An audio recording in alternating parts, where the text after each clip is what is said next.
We begin with the latest from the French capital, Paris, where in the wake of growing strategic differences with the Trump-led US, President Emmanuel Macron is hosting European leaders in Paris to push for what he calls a coalition of willing to end the war in Ukraine.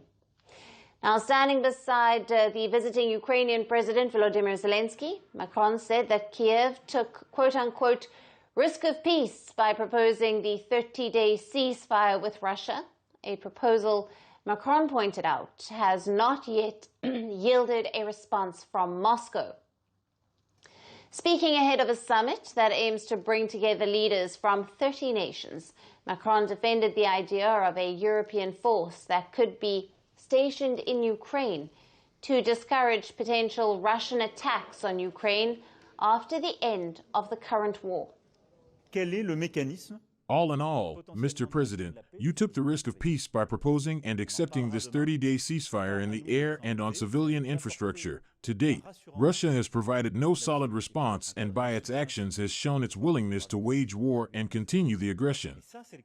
But for us, it would be neither for us to be on the front line, nor to be engaged on day one against the Russian forces, but to be forces that dissuade the Russians from attacking again. And by holding important towns, strategic bases, mark the clear support from several European governments and allies. French President Macron laid out a four-point framework, which he said has been prepared by Paris and London together. The four-point framework involves military aid to Ukraine and simultaneous economic pressure on Russia, commitment to Ukrainian sovereignty and its presence in peace talks with Russia, pan-European effort to boost Ukraine's defense capabilities, and most important of all, the formation of a group of countries as a coalition of the willing to station peacekeeping forces in a future post-war Ukraine.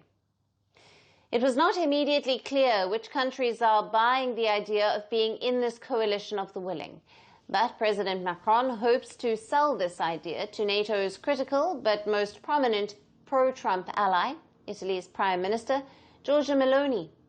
The Italian leader has previously declined the idea of stationing her country's troops as a part of any future peacekeeping force in Ukraine. Among the key takers of this coalition of willing has been Turkey's President Recep Tayyip Erdogan, but the Turkish leader is busy tackling protesters at home and has instead sent his deputy to Paris for this summit. Critics warn that deploying European troops, peacekeepers or not, could drag Europe further into the war. But reports say that French President sees this initiative as critical to send a message to the US President Donald Trump that Europe is willing to shoulder more of the defense burden. For now, discussions continue in Paris with Macron pushing forward, but whether European leaders will sign up for such a peacekeeping force in the name of Coalition of Willing remains unclear. At the same time, the US response to such a force also remains uncertain. With the war in Ukraine raging despite strong discourse towards its end, Europe stands at a crossroads. Will Macron's coalition gain traction, or will concerns about escalation keep troops out of Ukraine? One thing is certain, the debate over the future of European defense is far from over. Greeting you with aloha and namaste. I love India. Presence, occupation of a territory by another country pertains to India, what we saw in Kashmir. The Prime Minister Modi. How do you see Trump's America? Yes, the current administration behaves differently from the previous administration.